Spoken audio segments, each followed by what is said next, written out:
Hey everybody, this is Billy Carson, Forbidden Knowledge. Thanks for coming on the workshop today. I really appreciate it. Just a couple of more minutes and we're going to go ahead and get this party started. This is the remote viewing workshop. I'm going to be teaching you today. First, we're going to start off with the science of how ESP and remote viewing actually works. Like, how is it possible for the human mind, how the consciousness can actually link to higher realms and actually download data from what we like to call the etherical realm, and how you can actually utilize that information, how you can actually download it, discern it, and apply it, and bring back information or intelligence about it. So we're going to go over all that today. It's going to be an amazing workshop. I want to thank Brother Rich, first of all, Richard Merritt. He is Black Magic 363 on YouTube. Rich, look, I really appreciate you. It's very hard to find someone that has the fortitude and the mindset and no fear in talking about these types of controversial gray area topics and subjects that a lot of people are not only don't want to talk about, but they're afraid to talk about. So I appreciate you, brother, man. That's amazing. To me, you're like a ray of light, ascending on this dark world. We need a lot more people like you. You've done a phenomenal job at your channel. And your people, the people that follow your accounts are just great people, man. They're phenomenal people. Without further ado, guys, I'm going to go ahead and share my screen here. This is not something new. Remote viewing is very, very old. It's ancient. Remote viewing started, we have records of remote viewing coming from the ancient past.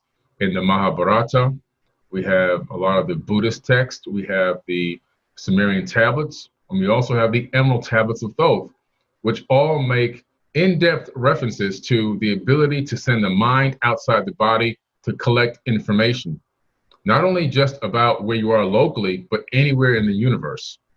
Thoth himself, which is one of my favorite characters from the ancient times, I wrote a book basically about him and his tablets, but he literally, almost I would say maybe 30% of the book is about how to use your mind to ascend to higher levels of consciousness, and also to travel to other realms, other dimensions, and travel throughout the entire universe. And this is something that he did as well, not only to gain knowledge and wisdom, but to experience life in various different ways without having to use his physical body to travel. Just an amazing concept. So what you hear nowadays about the remote viewing programs in the CIA and Russia and so forth, that's nothing new. They just rediscovered or maybe read about these techniques and tapped back into them. This is stuff that we've already been doing since ancient times. So what is remote viewing? Remote viewing is also known as RV, some call it SRV. It's the practice of seeking impressions about distant or unseen targets, purportedly sensing with the mind. The mind, as you're going to find out, is everything. It's all about mind. We're living in a mind. The universe is a gigantic mind, as above, so below. We have a fractal of what the universe actually is. Okay, we're living, I guess, evidence of a mind. So in this massive mind, you have the capability of generating and creating thoughts, which generate and create light waves, and those light waves go out into space-time, and then they create, they interact, they entangle, they become quantum entangled. They transmit, save, and send information from universe to universe, from galaxy to galaxy, from person to person, all the way down to the smallest scale, from atom to atom, okay? What is ESP? Now, it's an aspect of remote viewing. Remote viewing can be taught to anyone, and everyone has ESP. You just don't know it. ESP is actually your birthright. It's something that we're all born with. Instead of having extra sensory perception, it's supposed to be just part of our regular sensory system. Okay, I think that our ancestors had this, our cousins, before we became Homo sapiens sapien. In other words, we had gone through these cycles of rise and fall before these Atlanteans even came to Earth. Okay, millions and millions of years ago, we had become very successful beings, high levels of civilization, high level of technology on our own. And then something happened and we fell. According to the mind's records, this has happened 4 times. There have been 4 worlds, and we're heading into the 5th. This is what the whole 2012 was about, which is really now in 2020 is when it starts. But we're heading into a 5th, and civilizations rise up and around this curve called the Yuga curve, according to the Indian culture, and they reach a golden age, and then from there, something at some point for several thousand years, after 7,000 years later, something happens and it collapses civilization, whether it's cataclysm, whether it's a war, or it's a combination of both. We just don't have the exact answer to that. But right now, we're in that ascension phase again, moving up towards another golden age. And that's why you see people's DNA being activated, being reconnected. You see ancient memories coming back. You see people using talents and skills that they didn't even know they had, and other people didn't know they had. And you see people being able to tap into this ESP and utilize it and access it. It's nothing new. It's actually ancient coding and programming built into the avatar body, and now finally being reactivated again. Okay. So we're going to start off talking about the principle of mentalism. And so all is mind. This is, very, very important to understand. All is mind and mind is all. This is the first principle of the Kemetic principles, which then made it to the Hermetic principles. Again, taught by Thoth the Atlantean, bringing more wisdom and knowledge to the human being, saying, hey, you have to understand that we are living in consciousness. Consciousness is really all that exists. And your mind is very powerful. It sees and stores and records everything, even when you think it's not, okay? For example, some scientists collected a group of test study people, and they took them out for a walk. They didn't tell them where they were going. They just said, look, we're going to go for a quick walk. They walked them down a couple of blocks and then brought them back to the laboratory. When they got back to the laboratory, they asked each one of them some questions. Hey, tell me about what conversations you heard out there. What did you see? Did you see any, did you see anything interesting? People give mundane answers. Well, I saw some people, I heard some mumblings. There's some buildings out there, not quite sure what stores they were. I don't shop over here. I saw a couple of cars, but I'm not really, attuned to cars. So they said, okay, no problem. So they put them under hypnosis. Then they asked the same exact questions. People were recalling all kinds of things then. What they saw in a window, the specific types of watches, exact conversations that people were speaking when they walked by. Signs on stores that they would never even go into. They knew the names of the signs on the stores, okay? Because the brain is already working. It works for you 24 hours a day, 7 days a week, nonstop. And any photon energy that comes in, any auditory input that comes in, any sensory information that comes, it stores all of it and it organizes all of it and it projects holograms as to what we think may be going on the outside. We're talking about today, when remote viewing, the neocortex part of the brain, and it gives you the ability to access higher dimensions. This is what they call Neo in the Matrix, of course, The neocortex is also called the neophallium. It's part of the brain in mammals, and it's the outer layer of the cerebral hemispheres, and it's made up of 6 layers, labeled 1 through 6, with 6 being the most innermost and 1 being the outermost. The neocortex is part of the cerebral cortex, along with other archaeocortex and paleocortex, which are cortical parts of the limbic system. In humans, it's involved in higher functions such as sensory perception, generation of motor commands, spatial reasoning, conscious thought, and language. So this is a very critical part of the brain, and the part of the brain that's literally really activated during a remote viewing session, okay? This is one of the parts of the brain that's really activated. I want you to see and understand how this stuff works, because we all know our multiplication tables, but a lot of people don't know why 2 times 2 is 4. They just know the answer because we've been taught to memorize things. The thing about human beings on this planet, we've become great regurgitators. We can just spit out information without knowing how to solve the problem or get to that answer. We just learn how to take tests, and that's the bad part, okay? So I like to teach people from the beginning. Light equals intelligence. All light is conscious.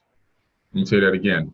All photons, light, electromagnetic waves, gamma rays, ultraviolet waves, infrared, multispectrum, all those waves of light are all conscious.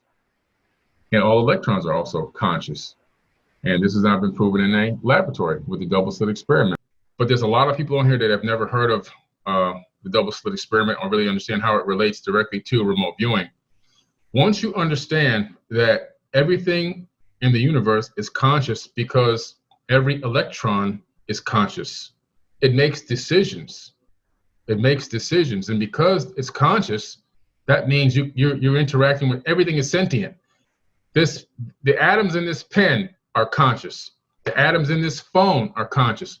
And when you begin to realize that everything is conscious, you're going to start treating things totally differently, because you're dealing with something that's sentient. You're not dealing with just a mundane object. Okay, you're going to treat things with more respect and dignity, but also realizing and understanding the connection that we all have to everything in the entire universe. If you remember the Star Wars movie, in Star Wars, the older version, where their ship crashes into the mud, and Yoda is there with young Skywalker, and he's telling Skywalker to raise the ship out of the mud and put it on the bank. And Skywalker's getting frustrated because his mind, he can't tap into that energy field to raise it. He tries, but he gets worked up and frustrated, and he walks away. Yoda taps into the Force, which is what we're doing when you tap into remote viewing. He taps into the Force, and he uses it. He connects himself to the ship, and he raises it. How is he raising the ship? Now, this is obviously science fiction, but in reality, this is something that the monks do all the time when they raise gigantic stones in Tibet. What's happening here is he literally discovered or understood the fact that everything energetically is connected and all information is connected. All he did literally was talk to the atoms inside the ship and collaborated with them to lift the ship and move it over. It's not this special superpower. It's a certain understanding of how nature works and functions and how to tap into that with the human mind. And that's what's so special about it. So the first ever photograph was taken of both a particle and a wave. We're talking about wave-particle duality, where everything exists as a wave of potentials. And the wave is a wave of what? Wave of light. Everything in the universe is light, including your body. Everything is made of light. This phone is made of light because when you analyze the atoms that are in this phone and you break them down to the constituent parts, you discover that they're made of light waves, and that the collapsing of the light wave is what gives it a solid effect. So everything exists first as a wave of light, and then it's collapsed into digital bits of information. So when you're not at home, your house exists as a wave of potentials. When you show back up to look at it, or anybody else is looking at it, it collapses into the house. Why does it look like the same house? Because your house has a specific frequency. This phone has a specific frequency. This pen has a specific frequency. And so no matter who's observing it, it collapses into the same exact shape and dimension in this 3D realm that we're inhabiting right now, okay? It's really a phenomenal matrix that we're in. The creator of this matrix is out there, man, because it's really amazing. A human being exists now. Scientists now have completely admitted this. A human being exists as both solid matter and a wave of light because of wave-particle duality. You are all light beings. You are all light workers. You are all made of light. So when somebody tells you the light is in you and you're made of light and all this kind of stuff, and you're a light worker, it's not just words. It's real. It's actual scientific fact.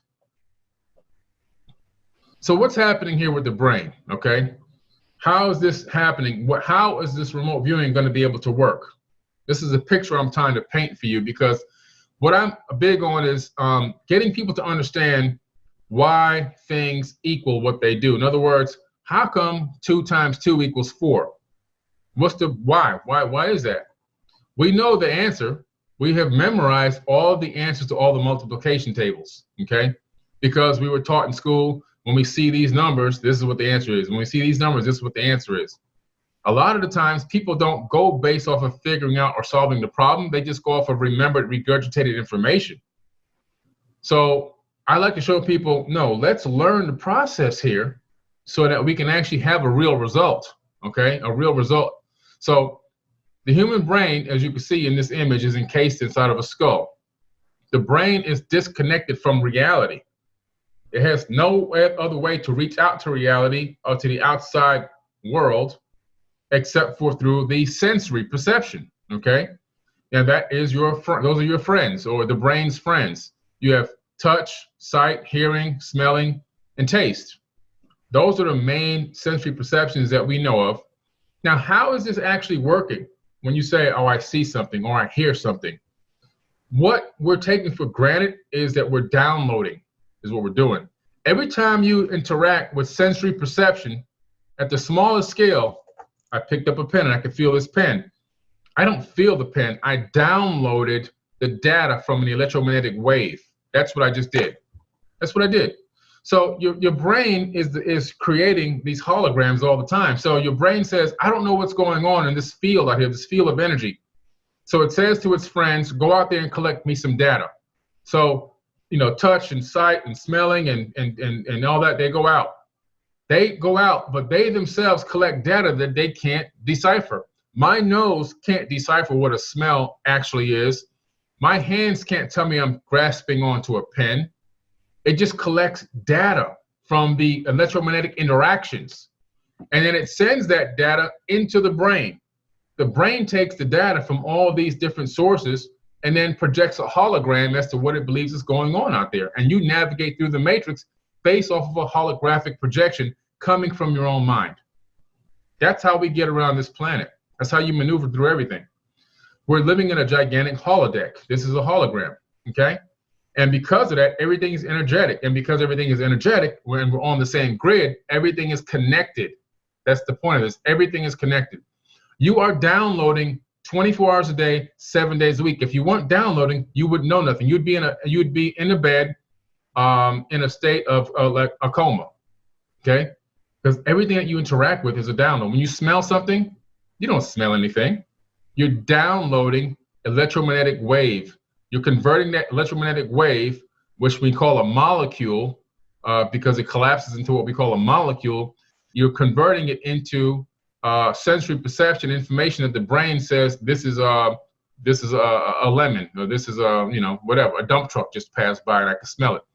It's actually downloaded waves of information.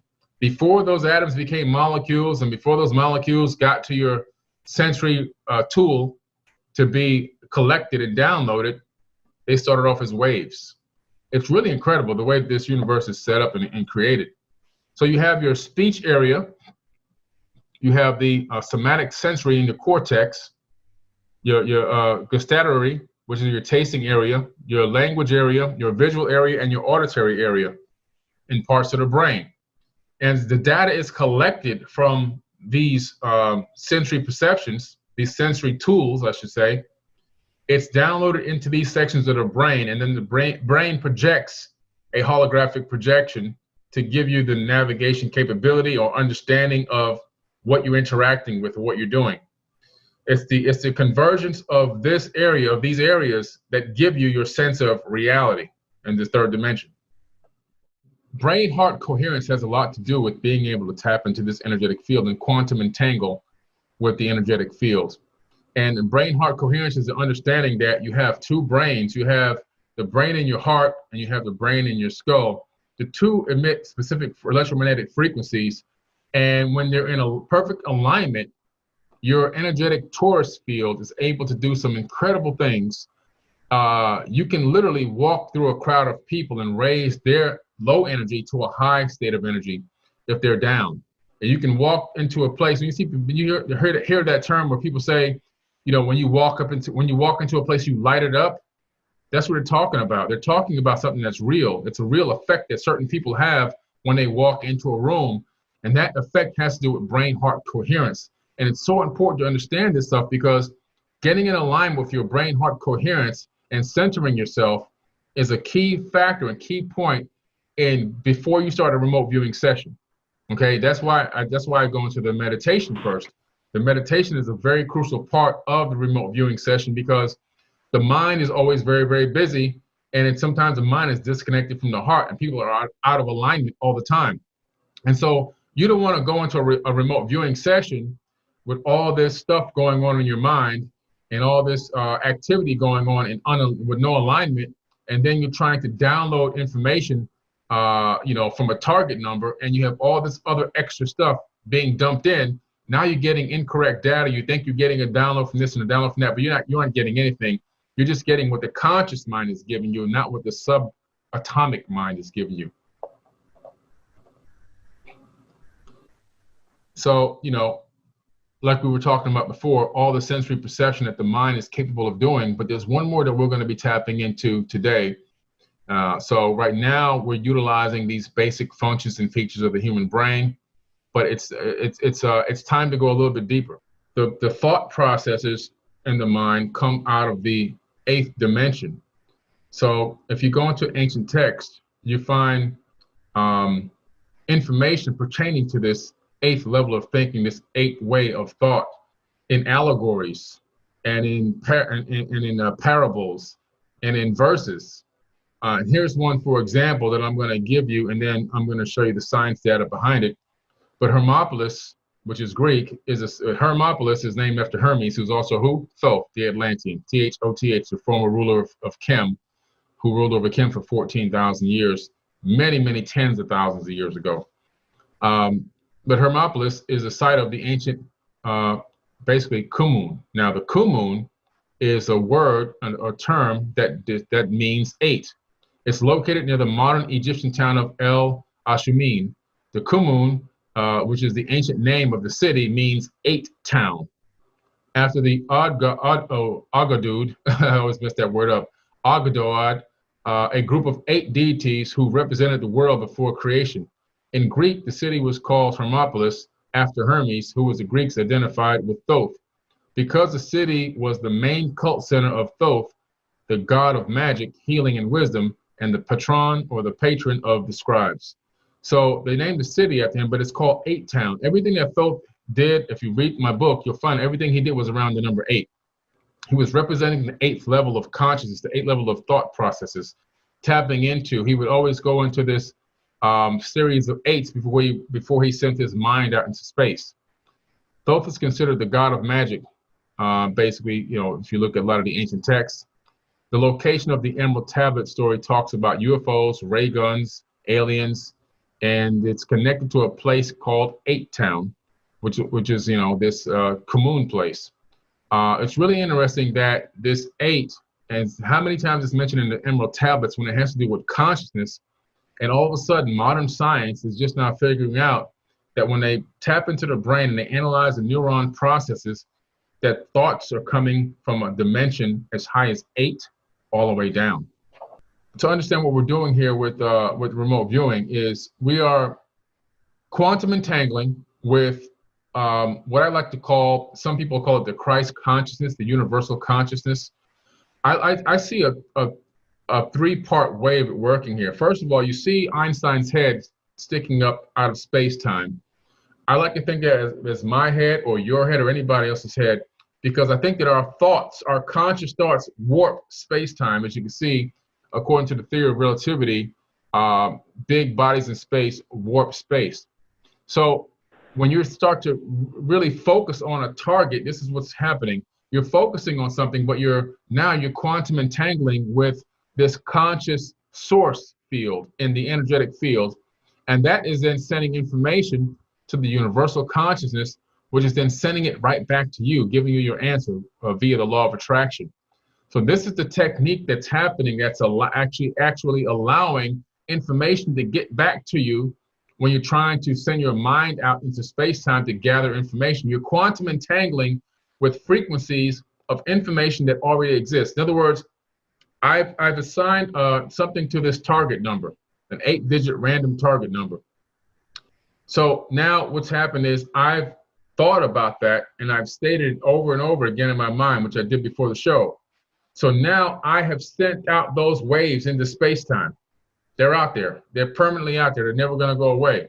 And now your task will be at the end of this is to actually try to tap into that and send out a quantum entangle with my frequency that was already sent out by linking with it subconsciously, in the quantum world.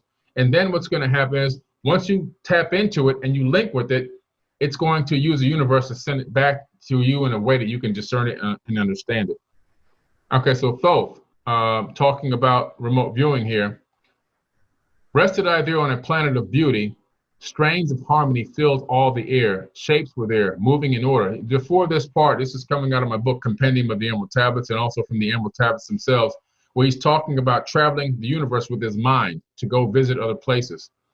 So he says, rested I there on a planet of beauty, strains of harmony filled all the air, shapes there were, moving in order, great and majestic as stars in the night, mounting in harmony, ordered equilibrium, symbols of the cosmic, like unto law. Many the stars I passed on my journey, many the races of men on their worlds, some reaching high as the stars of the morning, some falling low in the blackness of night. This man has literally traveled through space-time and watched civilizations rise and fall. Each and all of them struggling upward, gaining the heights and plumbing the depths, moving at times in realms of brightness, living through darkness, gaining the light. Know, O man, that light is thine heritage. Know that darkness is only a veil. Seal in thine heart is brightness eternal, waiting the moment of freedom to conquer, waiting to rend the veil of the night. Some I found who had conquered the ether. Free of space were they, while they yet were men. Using the force that is the foundation of all things, far in space constructed they a planet, drawn by the force that flows through the all, condensing, coalescing the ether into forms that grew as they willed. So we're talking about some super evolved beings that he's referring to, most likely Pleiadians, that even not only did they realize how to travel through space and time, they even had evolved to a point where they didn't even need bodies anymore, and they were able to create solid matter. This is the affirmation that I say before every remote viewing session right here. And then we're going to start the learning process here. I am a spiritual being. Because I am a spiritual being, I am able to perceive beyond all boundaries of time and space. My consciousness is ever present with all that is, with all that ever was, and with all that ever will be. It is in my nature as a human to be able to perceive and thus to know all that there is to know, everywhere, at all times. I seek to learn and thus to evolve. To further my own personal growth and to assist others in their growth, I direct my attention to a chosen point of existence. I observe what is there, I study it carefully, I record what I find. Okay?